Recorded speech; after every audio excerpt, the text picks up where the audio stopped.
I'd now like to introduce my first guest for today, Dr. Amit Biswas, a child and adult neuropsychiatrist working in Cambridge, who's going to be talking to us today about mindfulness. Welcome to the show, Dr. Hello. Amit. Very pleased to be here. Thank you. Tell me, what is mindfulness? Well, mindfulness is an awareness that develops by paying attention in the present moment, on purpose, non-judgmentally, and accepting things as they are. It basically comes from ancient Buddhism, but taken into modern context. And John Kabat-Zinn, a researcher and medical doctor actually in MIT's, started doing research on this, and he founded a course called MBSR, Mindfulness Based Stress Reduction, in 1970s and 80s, which started this mindfulness boom worldwide. And basically what it is used now, is that a huge amount of research has been come on in neuropsychiatry and neuroplasticity and mindfulness. And we see that if we pay attention by purpose on the present moment, rather than living in the past or being worried about the future, we make much more clear choices, we are calm, we are less stressed. There are huge amount of health benefits, social benefits, benefits for our leadership, and many other areas mindfulness can work. And so it is, if I give a nutshell of, it's a practice, it's a mind's training, and that practice has two parts. One, it is the process, and one, it is the outcome. But mindfulness is both of them, and that's the interesting. But the practice is about how we can know and shape our mind. We know about our awareness, our sensory awareness, our meta-awareness, but thinking about our thinking about how we're sensing the world. When we generally do things, it's almost like we're an autopilot. We are driving in the morning, we are not even know that what roads we are passing and stuff. We are writing a email or listening to somebody else and having a cup of tea. We are not doing anything really with mindfully. But mindfulness brings those senses together. So if we have a cup of coffee, you enjoy the cup of coffee to the full. If you're having this conversation, you are mindful and attentive to the conversation. You have given the best to that person in front of you. So what happens when we really been mindful in various areas of our life? It suddenly brings that awareness, and that process brings self-development and, as I said, benefits in very many aspects of our life. It reduces stress, reduces anxiety, reduces depression. So we work in mental health and use mindfulness every day. But now mindfulness is driven in the whole country, in the world, as a mean to improve performance, leadership, health in schools and education and everywhere really. So well, it is something that I believe that we can train ourselves easily. And it is, I have to also say what it is not. Yes. In the sense, it is not a religion. It obviously comes from Buddhism, but there are also other religions from Islam. There are evidences in Christianity, in Hinduism, all these mental training and practices, which is developing self-awareness and stuff. But it's not a religion, it's a very secular practice, simple practices that we can do.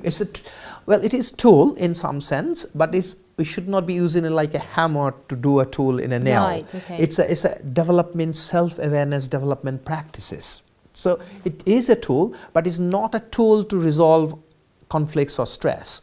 That is a byproduct. Yeah, it's also not a new age something. It's not about emptying the mind. A lot of people kind of think, oh, it's a meditation, oh my God, it's too hard. But it's like a muscle. You can train your muscles to get bigger muscles and be strong. The similar, we have seen if you train our mind, we come to a calmness, to clarity, to focus, increasing confidence. And I will give you a quote which probably will make very much sense what mindfulness can do. It's quote from Viktor Frankl, and that very renowned psychiatrist in the 40s. He says, between the stimulus and a response, there is a space. Like we kind of by hit by a car or have an argument, that's a stimulus. But within that space, how are you reacting from that stimulus? We have a choice. And within that choice lies our power and freedom. That means either somebody passing by the car and then point a finger towards us, we really get angry and stuff. But at that moment in that stimulus, we can make a choice and not react, but respond. And being mindful. And be mindful. Help you react. Help you be more to aware responsive and of not your reactive. choice. Like we react all the time. Somebody says something, we get angry. Somebody kind of not listen to us and pass by, we kind of always judge. And our mind is in the autopilot every time, every day, in a doing mode. We are doing all the time, rather than what we call in the being mode, rather than taking a pause. And mindfulness practices, simple breathing practices, mindfulness body scans, give us or trains us to give that pause so that we do not just react, we can helpfully respond to situation. And it's not about just paying attention or more attention, it's about paying attention in a wise and different way. And that's mindfulness. Like when I say stop and pause, I can give you a very beautiful thing been said about in mindfulness training. Stop means S-T-O-P. S for just stop for a moment before you react or jump into conclusions. T for take a breath, or 3 breaths. Just be pause in this moment. O for observe what's happening. That's the bit that a lot of people miss Don't out, do. I think. They can pause, but Yeah. just again react. So you take a breath, that gives you a little sense of pause. Observe what's happening around you, within you. What about your body, where your body is tightening? And with practice it can come in seconds. Where your mind is going, where your thoughts been up to, where your emotions been up to. You can quickly have a scan on that. And after that part, P is proceed with kindness or a smile. Like if I pick up this cup of tea, I can stop, take a breath, feel that coldness and proceed with a smile. That simple act of drinking water, eating mindfully, walking mindfully, it doesn't have to meditate going into Himalayas and the mountains. Mindfulness can be in every walk of life. And this is very important. Even if it is meditation, there has to be some personal practice which helps. But mindfulness can be in every step of life, like brushing your teeth mindfully. You wake up and you shave mindfully. You start off your day having your feet on the floor mindfully. You start walking within 5-minute break after within your workspace, just walking mindfully, feeling your feet, kissing the feet of the ground. That brings out the present moment rather than thinking what happened yesterday, I'm getting angry about it. What do I have to do and I'm rushing for this. Yes, and rushing for things, what's going to happen, and thinking about the future, what's the day going to be. Just be there, stop, pause. That's all mindfulness is about. I was going to ask you, but I think you've answered it, but I'm going to ask you anyway, is mindfulness something that you switch on and off depending on situations in life, or this situation requires me to be more mindful? Or what you're advocating about mindfulness is actually something that you embrace as a new trait within yourself, and it's something that you do from when you first wake up to when you sleep at night? And I think it's a dual thing, you're right. With practice, it's quite important that you have a practice for some period of time which is comfortable for you. There is a practice breathing training, body scan training that you develop. But transpiring you to every moment of your life as mindful as you can be while you're driving, while you're walking, while you're eating, have enormous benefits as well. So you become a meditative day. What research shows, what it is that 12 minutes of even meditation practice or even 5 minutes change your brain not only functionally but structurally. Incredible. So because the brain is actually always changing. Yes, it's in not neuroplastic brain, and that concept have and changed nowadays, that pathways. how our brain changes all our life. And neural pathways change as we practice mindfulness or any meditation. But especially mindfulness, as the research says, that what actually, if I kind of talk a little scientifically, we have a shift we see. Our left prefrontal cortex, this part of the brain, is with more compassion, more kindness, with social relationships and well-being and stuff. The right one is about negativity, anger, frustration and stuff.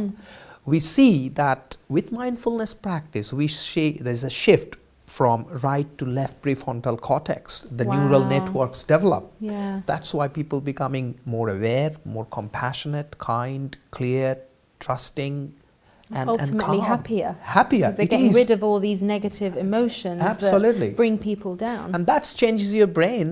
Practice, change your brain, change your way of being and the way of life. And you are absolutely right. One of the most important research is done on mindfulness and well-being. I can name Richard Davison in Wisconsin Madison, have huge amount of research in Oxford. Professor Mark Williams, huge research on mindfulness. It increases well-being, reduces anxiety, stress, and depression. Incredible. So simple practices at home or every walk of life that changes your life.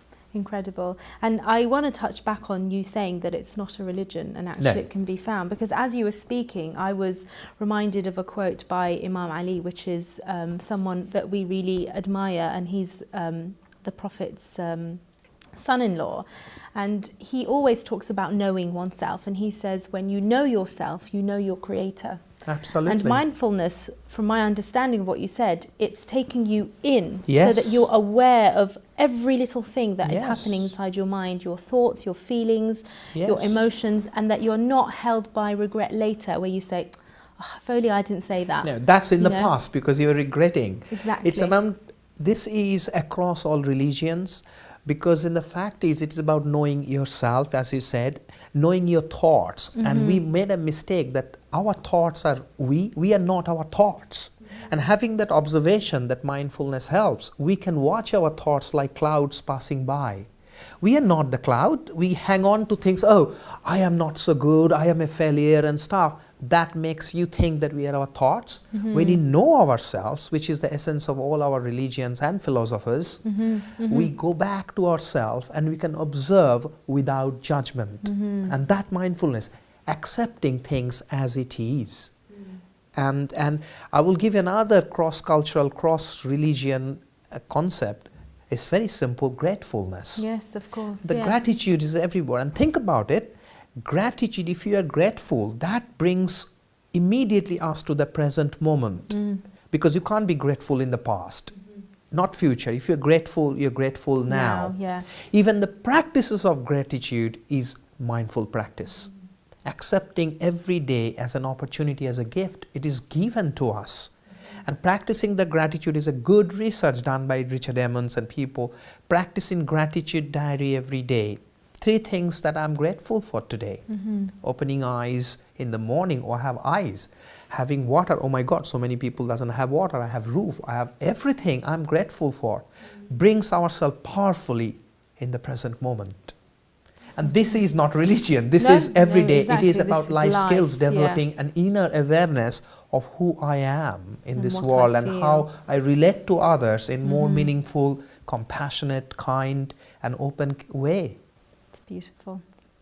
I'm sure our viewers are dying to find out, just briefly, some tips on how they can actually practice mindfulness, because as you're saying, initially it is something that they will have to consciously practice Yes. before it becomes more part of their subconscious. So if you can give us some 3 tips on, the journey towards being more mindful. Okay.